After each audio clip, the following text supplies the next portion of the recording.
Bonjour à vous, chers choisis de Jésus.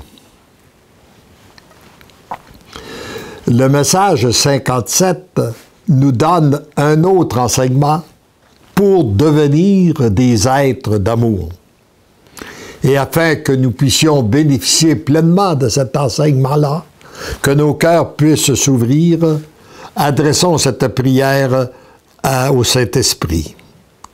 Viens, Esprit Saint, sanctificateur tout-puissant, Dieu d'amour, toi qui as comblé de grâce immense la Vierge Marie, qui as transformé prodigieusement les cœurs des apôtres, qui a doué d'un miraculeux héroïsme tes martyrs, viens nous sanctifier. Illumine notre esprit, fortifie notre volonté, purifie notre conscience, rectifie notre jugement, embrase notre cœur et préserve-nous du malheur de résister à tes inspirations. Amen. Notre-Dame de la vie intérieure, ô épouse immaculée du Saint-Esprit, obtiens-nous ta fidélité en toutes les inspirations de la grâce. Amen. Mon tout petit, j'ai dit à mes apôtres que c'est à l'amour qu'ils auraient les uns pour les autres qu'on les reconnaîtrait pour mes disciples. C'est donc à ce signe aujourd'hui que l'on reconnaîtra si vous êtes mes disciples. C'est également à l'amour que vous avez les uns pour les autres que vous pouvez constater si oui ou non vous êtes des êtres pleins d'amour. Et ça me rappelle une réflexion que j'avais faite un jour avec mon épouse. Nous nous demandions, ou plutôt nous interrogions le Seigneur pour savoir si dans la civilisation de l'amour, nous allions encore parler des autres. Et la réponse que j'ai obtenue, c'est ceci. Avant de parler d'une tierce personne, interroge-toi toujours si ce que tu vas dire, tu contribues à la faire aimer. Si oui, parle-en. Sinon, tu es mieux de te taire. La première fois que j'ai partagé cet enseignement-là en public, j'étais dans le nord de la France. Et le lendemain, je prends le repas du midi avec une dame qui était à la soirée. Et elle me dit, en retournant chez moi, le soir, dans la voiture, comme à l'accoutumée, j'ai passé une remarque à mon mari sur quelqu'un qui était dans l'assistance. Et mon mari de me répondre, ce que tu me dis là, ça contribue pas, moi, à me la faire aimer, cette personne-là. J'ai resté surprise, je me suis tu. Il y a eu un grand silence. Et après, c'est lui qui me passe une remarque sur quelqu'un d'autre. Vous comprenez bien que je ne l'ai pas manqué. Je lui ai dit, qu'est-ce que tu dis, là? Ça contribue pas à me la faire aimer, moi, cette personne-là. Mon mari de répondre, mais si on peut plus dire du mal des autres, qu'est-ce qu'on va dire? Hein?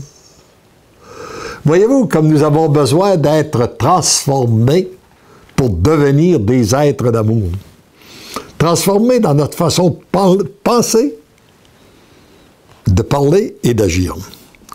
Puis là, ici, on nous dit, même si vous ne dites aucune parole désagréable ou blessante pour l'autre, si vos pensées sont critiques, négatives ou imbues de préjugés envers autrui, vous empêchez l'amour de circuler librement en vous et à travers vous. Nous avons tous été témoins de cela. Lorsqu'il y a un conflit entre deux personnes, même s'il ne se dit rien, ça court-circuite l'amour. Dès que vous êtes aux prises avec de telles pensées destructrices, vous devez les donner à la miséricorde du Père, en lui demandant de changer votre cœur pour le rendre capable d'accueillir l'autre tel qu'il est, pour laisser l'amour circuler librement entre vous. Par vous-même, il est impossible d'accomplir une telle transformation. Surtout si vous avez été une personne sujette à la critique, ayant eu beaucoup d'exigences pour les autres et pour vous-même. Seul l'amour a le pouvoir d'exercer une telle transformation, à la condition que vous lui donniez la liberté d'agir et de changer vos habitudes de voir, de penser et de juger les autres. D'abord, dans le jugement, nous n'avons jamais toute l'information, nous n'avons jamais ce qu'il faut pour porter un bon jugement. Et ce n'est pas nous qui avons à les juger. Nous avons à les aimer. Les petites communautés d'amour et de partage, les petites capes dont on a déjà parlé, qu'on a parlé dans d'autres enseignements, seront des lieux d'apprentissage avec des personnes qui sont animées du même désir de vous, s'abstenant d'avoir un regard sur la transformation de l'autre, mais uniquement sur leur propre transformation intérieure. Ça rejoint sans aucun doute aussi un autre enseignement de Jésus. Pourquoi? Veux-tu enlever la poutre qui est dans l'œil de ton prochain? Veux-tu enlever la paille qui est dans l'œil de ton prochain alors que tu as une poutre dans le tien? Afin de découvrir ce que vous devez offrir à la miséricorde du Père pour devenir des êtres pleins d'amour qui laissent circuler l'amour du Père librement à travers eux. Heureux, heureuse êtes-vous d'être sur cette voie qui vous conduit à l'amour. Acceptez que vous êtes tellement aimé, je vous aime, je t'aime. Et pour vivre cette transformation-là, il n'y a qu'un seul et unique moyen, être de plus en plus intime avec notre Dieu, qui est la source même de l'amour. Et pour cela, redisons-lui ensemble, oui, je suis tout petit. Oui, je sais que tu m'aimes. Oui, j'accueille tes grâces. Amen.